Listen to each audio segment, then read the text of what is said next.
and the body between its members. Because Christ died for your brothers and sisters just as much as he died for you. He loved them so much that he gave his life. Don't you think it's due, if we truly love Christ, that we love who he loves? Something to think about. Issue number 2. In verse 2, again, this is Hebrews chapter 13. Verse 2, do not neglect to show hospitality to strangers, for thereby some have entertained angels unawares. In the Old Testament, both Abraham and Lot were greeted by strangers who turned out to be angels. And they were truly, truly blessed by showing hospitality to them. Now, in this day and age, we're not going to be visited by any angels. That's not how it works today. But that doesn't mean we don't get blessings when we show hospitality to others, does it? And it doesn't have to be a lot. It could be just little things. And this verse really implies that there are deterrents for us being unselfish in this case.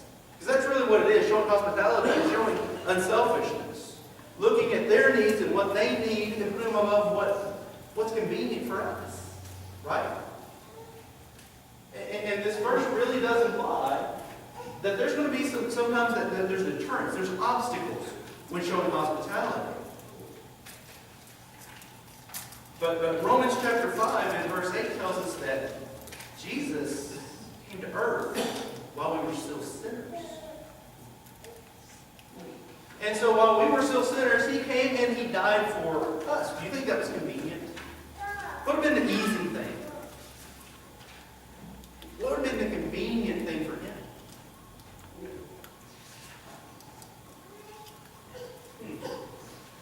So I don't care if it's visiting another congregation while they're having a gospel meeting and giving them encouragement. I don't care if it's being at the local Walmart and seeing an elderly lady having trouble getting groceries into her home. Showing hospitality to strangers, I guarantee you, will give us more blessings than we give. I remember a story told by my mother up at North Lexington. She was bragging on her teenage son. I feel bad because they moved out of town and they're no longer with us. But I will always remember this story. She was doing some errands, and she left, and she came back home, and she couldn't find her son. Nowhere to be found. Didn't really bother her too much, but he had been gone, couldn't be found for about 30 minutes. Until out of the corner of her eye, she also heard a lawnmower, and she saw out of the corner of her eye her son mowing the neighbor's lawn 3 doors down. And so when he got back, she said, well, what are you doing? He said, well, she wasn't there, and I remember seeing her when we first moved in, and she was kind of old. Again, this is a teenager talking. She was kind of old, it was hot, and her grass needed mowing. So I just went over and did it. I'm not sure if the neighbor ever found out who mowed her grass when she got back. But I can guarantee you that God knew who mowed her grass. I can guarantee you the blessings that Mom got from hearing what her son did was so much greater than the feeling that the lady had when her grass was mowed. It was hot. He thought that she would have trouble doing it, so he just went out and did it. That's the hospitality that it's talking about. Showing hospitality to strangers. Now, in this case, it was a lady 3 doors down, but he didn't know her. Ladies and gentlemen, we have the greatest gift known to man. We have the gospel. And showing hospitality to strangers includes sharing it. How selfish is it of us to have the gospel and see others need it and not share it? Is it always convenient? No, it's not. But showing hospitality to strangers is just as relevant when it comes to salvation as it is groceries and lawns. And you've got to look at it, if you're not sharing the gospel with others, that's doing nothing but being selfish. Harsh words, but it's true. How do we overcome that? We've got to keep our minds and our horizon point, because Jesus is the same yesterday and today and forever. His love is the same yesterday and today and forever. And if we keep that in our minds, as that is our point of reference, selfishness will not enter our hearts. Period. Point 3. Verse 3. Issue number 3 he was trying to correct. Remember those who are in prison as though in prison with them, and those who are mistreated, since you are also in the body. I've seen commentaries mention this as evidence to support prison ministries, and I will tell you, I think that's grossly misused. Not that I think there's anything wrong with prison ministries by any means, but this verse is not talking about prison ministry. Because this verse is specifically talking about Christians who were in prison because of their faith. Because if you read at the end of there, it says, because you are also in the body. He's talking about other Christians. And the issue he's trying to correct is people's fear of guilt by association. They're afraid of being found guilty for whatever they were guilty of.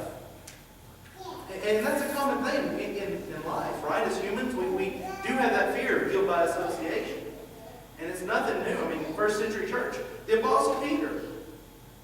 You know, we're all familiar with the situation where Paul rebukes him because he had kind of shunned the Gentiles after eating with them. He then kind of shunned them when the Jews came. Or probably more relevant to this passage, in the book of Matthew, when Christ was put in prison. When he was, well, not prison, when he was captured and tried. Peter followed him, right? He did. And there's a group, specifically a young girl, who said, hey, aren't you with him? Aren't you with him? No, I don't know him. I don't know him. No, I'm not with him. Wait just a second. The girl's persistent. You were with him. I recognize you. You were with him. Oh, his voice starts kind of getting boiled here. No, I was not. I don't know him. Your speech gives you away. I recognize it. The girl was really persistent. You were with him. I know. And at this point, as my grandmother would say, Peter had a connection. He began cursing and raising his voice, and I do not know him. He wanted nothing at that point in time, because of the guilt by association concept, he wanted nothing to do with his Savior.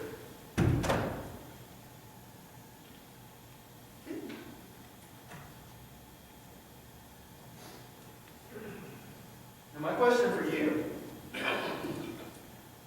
is, and this may be slightly misguided because we're here on a Sunday afternoon when it snowed, you battled the elements here, but do you have the resolve to be a first century Christian? When persecution occurred, just for believing in Christ? When persecution or prison comes because you go out and share the gospel, do you have a faith that is determined enough to withstand prison, torture, death? Do you have that type of faith? Or even worse, do you have the type of faith that can withstand the persecution of your wife or spouse getting in prison because of your faith? Or your children getting tortured because of your faith? That happened to first century Christians. Do you have enough resolve? Do you have enough commitment to Christ to withstand that? I'm about to step on some toes here. It's okay because I don't come here that often. Get your steel-toe shoes out here. But if you don't have the commitment to be here on Sunday mornings and Sunday afternoons and Wednesdays, here to help the church when they're putting together hospital baskets or food baskets or toys, if you can't be here for a men's meeting, this is what I mean. If you can't be here for a men's meeting or a ladies' day, if you can't find time in your busy schedule day in and day out to be active in church activities, I'm going to tell you right now, you don't have the resolve that it took to be a first century Christian. And don't get me wrong, I'm not talking about every single activity. I'm not saying that the women should come to the men's meeting or, teenagers should come to the senior citizen. I'm not talking about that.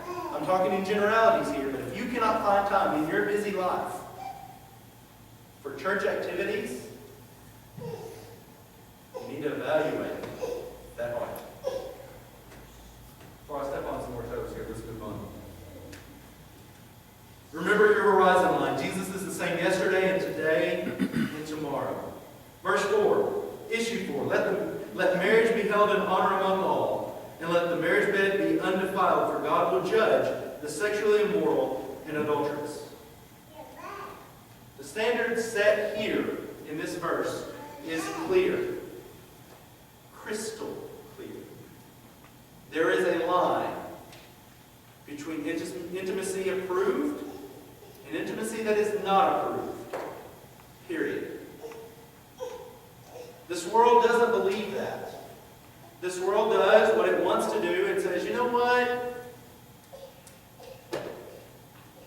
Teaching abstinence to school kids, that's just unrealistic.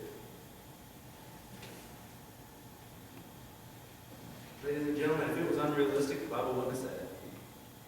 It's not there just to put black letters on what pages. It's there because there is a standard, and that standard is the same yesterday and today and forever.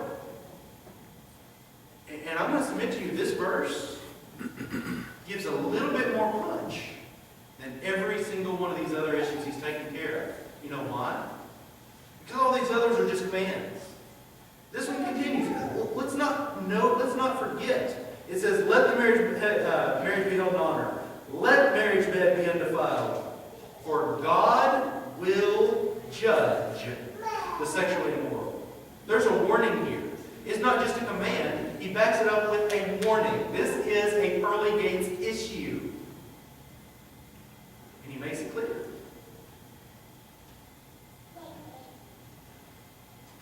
And the standard set here, God created two genders. And from the beginning, the genders were meant to be together.